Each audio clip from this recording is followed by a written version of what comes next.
सुप्रभात बच्चों।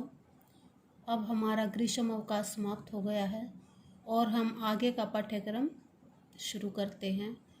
तो आज हम हिंदी की पाठ्य पुस्तक क्षितिज भाग 2 के गद्य भाग से लखनवी अंदाज पाठ करेंगे, जो यशपाल द्वारा रचित है। तो बच्चों, लेखक परिचय ये है, जो कहानीकार यशपाल हैं, उनका जन्म 1930 में हुआ था। पंजाब के फिरोजपुर छावनी में हुआ था और जो है इन्होंने अपनी प्रारंभिक शिक्षा कांगड़ा से ग्रहण करके लाहौर के नेशनल कॉलेज में बीए किया था।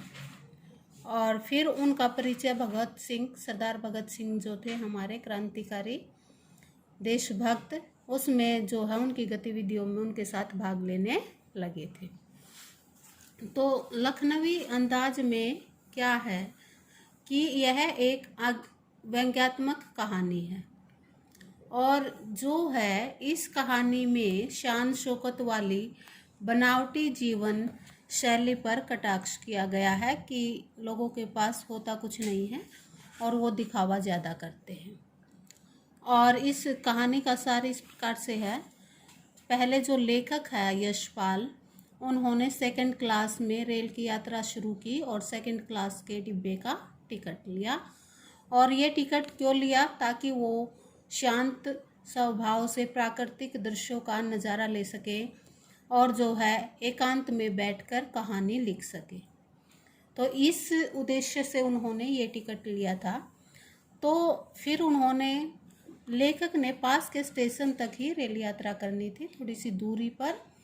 यद्यपि जो है सेकंड क्लास का जो डिब्बा था उसमें थोड़े से जब रिजर्वेशन करवाई जाती थी तो पैसे अधिक लगते थे।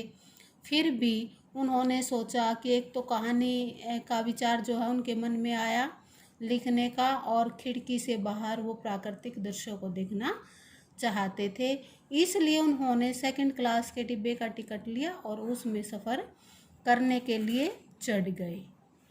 तो जब वो डिब्बे में उन्होंने प्रवेश किया, रेल के डिब्बे में, तो उन्होंने एक अतिरिक्त सज्जन को भी वहाँ पर पाया, जो सामने वाली सीट पर आराम से पालथी मारे हुए बैठे थे।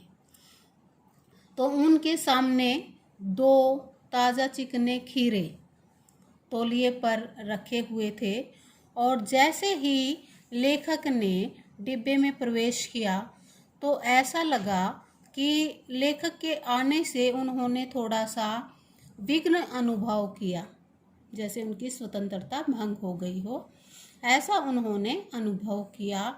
उन्होंने लेखक से ना तो बात की, ना अपना परिचय दिया और ना ही उनका लिया और खिड़की से बाहर देखने लगे, यानी कि उन्होंने लेखक को इग्नोर कर दिया और कोई उत्साह नहीं दिखाया, जिससे जो है लेखक ने उनसे आंखें चुरा ली। क्यों चुरा ली? क्योंकि लेखक के अंदर भी जो है आत्मसम्मान था। जब नवाब साहब ने बात नहीं की तो लेखक ने भी अपने आत्मसम्मान में, सेल्फ रिस्पेक्ट में उनसे जो है आंखें चुरा ली और जो है आराम से चुपचाप सामने वाली सीट पर बैठ गए। तो बच्चों, जो आगे की कहानी है वो हम कल के वीडियो के माध्यम से करेंगे। धन्यवाद।